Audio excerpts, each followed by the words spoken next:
23 de maio de 2025, sexta-feira da quinta semana do tempo da Páscoa. Meus queridos filhos e filhas, muito bom dia! Vos saúdo com a paz de Jesus, que alegria nos encontrarmos nesta sexta-feira, sextou, com muita alegria. Estamos encerrando mais uma semana abençoada e logo vamos iniciar uma nova semana em nome de Jesus, uma semana cheia de alegrias e de bênçãos. Nós vamos meditar a palavra de Deus, é uma alegria tê-los junto de mim, né? Vocês que me acompanham pelas minhas redes sociais, vocês que me acompanham pela rádio Rainha da Paz, que Deus abençoe a todos vocês. Em nome do Pai, e do Filho, e do Espírito Santo. Amém. Leitura dos Atos dos Apóstolos, capítulo 15, versículos do 22 ao 31. Naqueles dias, pareceu bem aos apóstolos e aos anciãos, de acordo com toda a comunidade de Jerusalém, acolher alguns da comunidade para mandá-los a Antioquia, com Paulo e Barnabé. Escolheram Judas, chamado Barsabas, e Silas, que eram muito respeitados pelos irmãos. Através deles, enviaram a seguinte carta: Nós, os apóstolos e os anciãos, vossos irmãos, saudamos os irmãos vindos do paganismo e que estão em Antioquia e nas regiões da Síria e da Cilícia.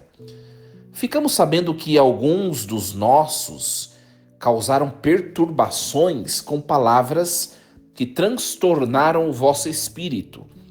Eles não foram enviados por nós. Então decidimos de comum acordo escolher alguns representantes e mandá-los até vós, junto com os nossos queridos irmãos Barnabé e Paulo, homens que arriscaram suas vidas pelo nome de nosso Senhor Jesus Cristo. Por isso estamos enviando Judas e Silas, que pessoalmente vos transmitirão a mesma mensagem. Porque decidimos, o Espírito Santo e nós, não vos impor nenhum fardo além dessas coisas indispensáveis: abster-se de carnes sacrificadas aos ídolos, do sangue das carnes de animais sufocados e das uniões ilegítimas. Vós fareis bem se evitardes essas coisas. Saudações. Depois da despedida, Judas e Silas foram para Antioquia, reuniram a assembleia e entregaram a carta. A sua leitura causou alegria por causa do estímulo que trazia. Palavra do Senhor. Graças a Deus. Meus queridos, uma leitura muito bonita hoje, Atos dos Apóstolos, capítulo 15, versículos 22 em diante. É continuação do texto de ontem, né? Nós estamos refletindo os Atos dos Apóstolos desde o começo do tempo da Páscoa, né? E ontem foi o chamado Concílio de Jerusalém, né? Que nós ouvimos. Anteontem tinha sido discutida a problemática pela qual se convocou o Concílio de Jerusalém. Você que acompanha diariamente a minha reflexão deve estar entendendo o que eu estou falando. Se você não acompanha, vai lá nas minhas redes sociais, Padre Diego Araújo, e pesquise e escute a reflexão de anteontem e de ontem. Anteontem aconteceu um conflito, vou recapitular, né? Aconteceu um conflito lá na igreja de Antioquia, né? A igreja de Antioquia era constituída por pessoas que vieram do judaísmo e também por pessoas que vieram do paganismo. Então eram judeus convertidos ao cristianismo e pagãos convertidos ao cristianismo. Acontece que os judeus que se converteram ao cristianismo, eles queriam obrigar os pagãos que se converteram a praticar ritos judaicos, dentre eles a circuncisão. E aí Paulo sai de Antioquia, vai até Jerusalém para escutar o parecer, a opinião de Pedro. Olha que bonita o magistério petrino, né? Pedro, o primeiro papa. Então foi até Jerusalém para escutar Pedro e os demais apóstolos. E no concílio de Jerusalém, que foi o texto de ontem, nós ouvimos que os apóstolos decidiram, né? Que os apóstolos decidiram não mais importunar os pagãos. Não, os pagãos não precisam ser circuncidados e nem se submeter a ritos judaicos, porque o cristianismo não é mais judaísmo, não é religião judaica. Então foi essa decisão. E é muito bonito, olha, hoje, essa frase que eles usam para escrever a carta, né? Porque depois de decidirem, Paulo e Barnabé vai voltar para Antioquia e eles vão enviar mais 2 homens para ir com Paulo e Barnabé. Esse tal Judas Bársabas e Silas. E eles escrevem a carta e eles dizem assim, olha só, nós decidimos de comum acordo, né? Nós e o Espírito Santo. Olha que bonito isso, minha gente. Né? Ou melhor, o Espírito Santo e nós decidimos. Que bonito isso. Olha só. Aqui é fantástico, né? O coração da gente até fica cheio de paixão pela Bíblia, né? E a gente, quando a igreja se reúne em volta de Pedro para decidir tomar alguma decisão, seja concernente a costumes, a regras práticas, seja concernente à doutrina, questões de fé, a igreja é assistida pelo Espírito Santo. Nós, olha só, decidimos o Espírito Santo e nós não vos impor fardo nenhum, né? E aí eles dão as 3 regrinhas. Nós só pedimos 3 coisas, né? Primeiro, que as carnes que oferecem para sacrifícios, para ídolos, evitem comer. Também evitem o sangue, né? Evitem o sangue de animais sufocados, as carnes de animais sufocados, né? E também evitem uniões ilegítimas. Essas 3 coisas. Mas o resto, ritos judaicos e coisas que estão tentando impor a vocês, não precisam de nada disso. É só ser cristão. Somente ser cristão. Olha só. Então, muito bonito o texto de hoje, minha gente. Muito me alegra o coração ouvir um texto desse. Então, qual que é a conclusão, né? Nós vemos esses 3 últimos dias, anteontem, ontem e hoje, né? Houve um problema. Paulo não decide por conta própria, ele vai consultar a igreja, os apóstolos que estão em Jerusalém, e agora ele vai voltar para casa para levar a resposta, e ele traz uma carta.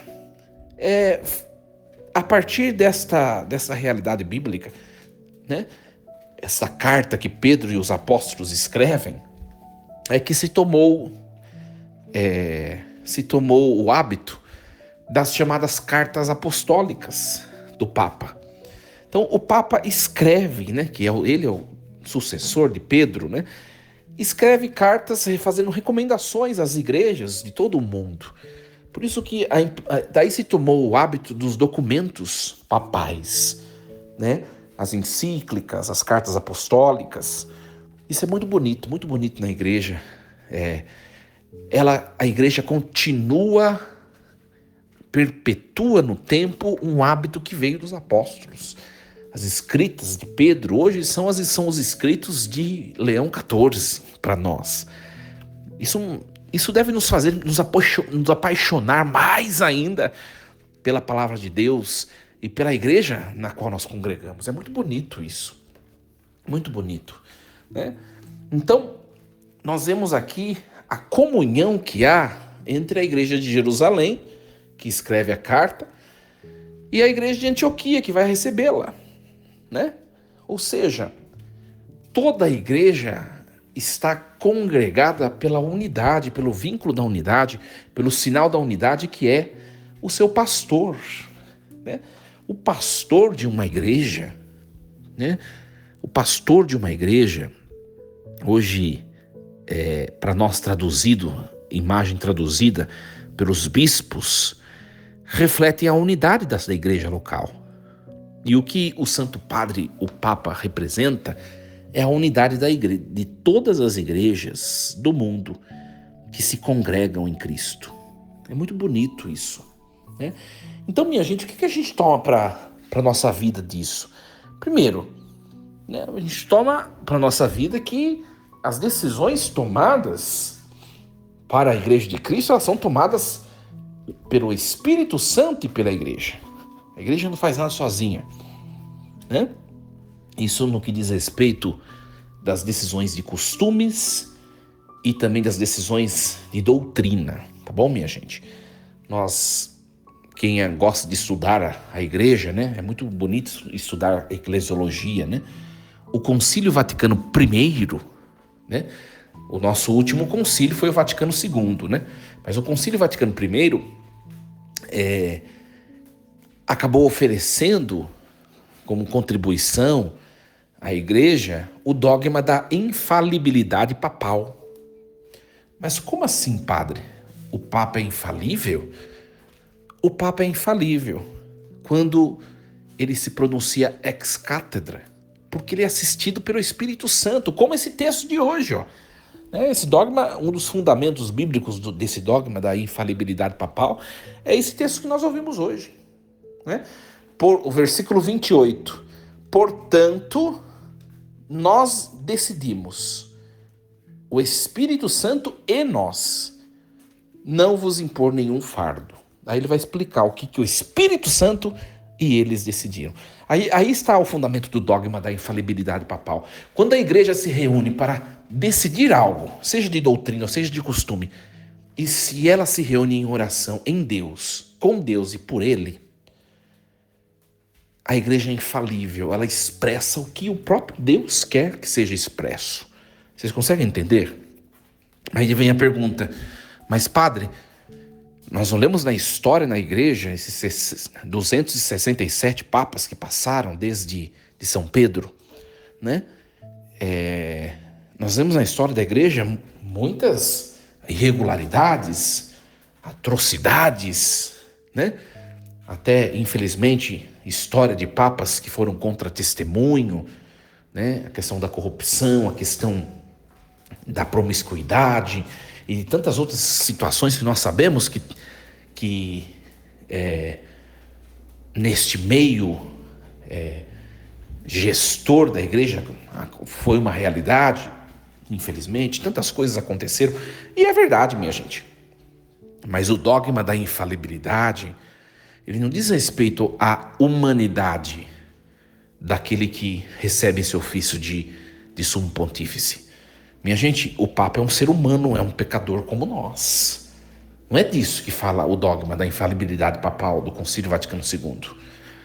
Ele é infalível como ele se pronuncia como pastor sobre alguma questão de fé ou de costume. Na sua vida pessoal, nas suas falas, enfim, no seu testemunho enquanto ser humano, ele é frágil, ele é pecador, né? E aí ainda há um grande questionamento na teologia, né, sobre esse dogma da infalibilidade papal, para diferenciar, né? Olha, minha gente, hoje é uma aula de eclesiologia aqui na nossa reflexão, hein?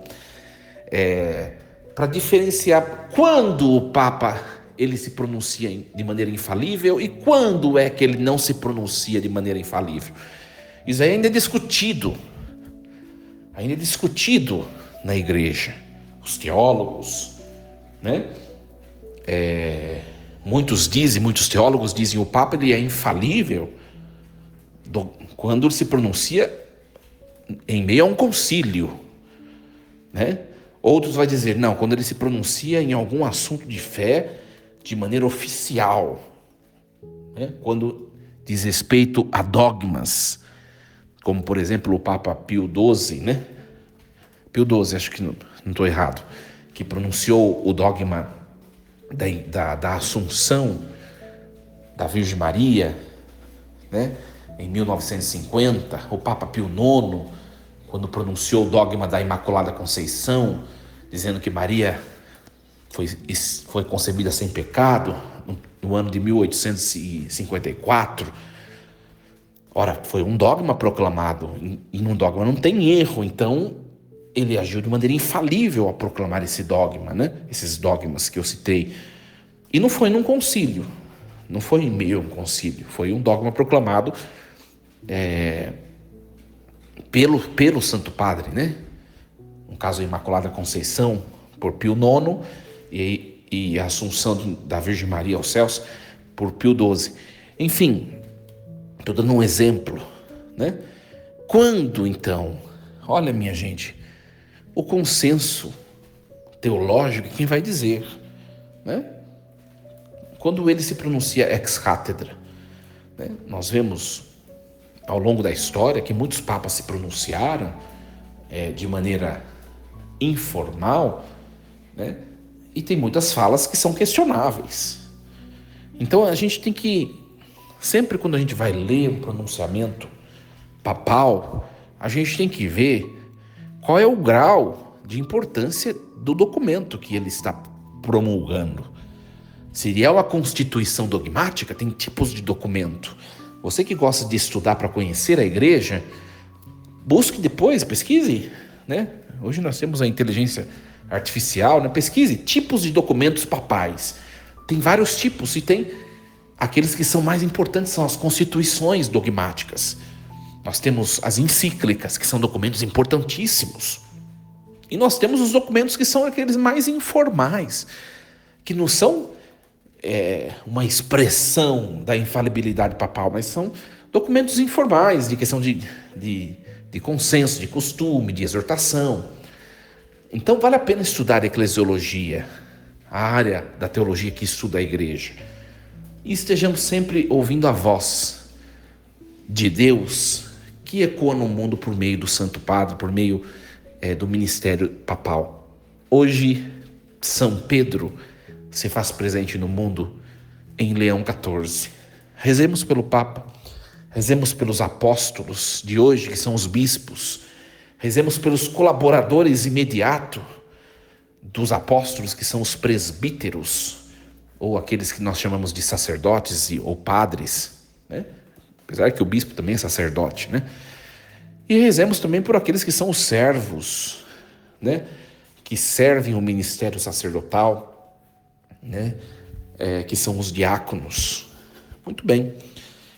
Queridos, que texto maravilhoso hoje. Hoje nós viajamos, né? Fizemos um passeio na área da eclesiologia. Que essa leitura de hoje nos ajude a amar mais a igreja na qual nós congregamos, a amar mais aqueles que são os nossos pastores, a amar mais aquele pontífice que Deus nos deu de presente nesses últimos dias, o Papa Leão XIV. Força e coragem. Desejo a vocês uma sexta-feira cheia de Deus, bom fim de semana, com muita paz, muitas alegrias. Obrigado por você me acompanhar diariamente com este programa Reflexão Diária. Você que está acompanhando a Rádio Rainha da Paz, continue conosco na nossa programação. Que Deus os abençoe e os proteja, hoje e sempre. Em nome do Pai, do Filho e do Espírito Santo. Amém. E lembremos-nos sempre, Deus está no comando de tudo.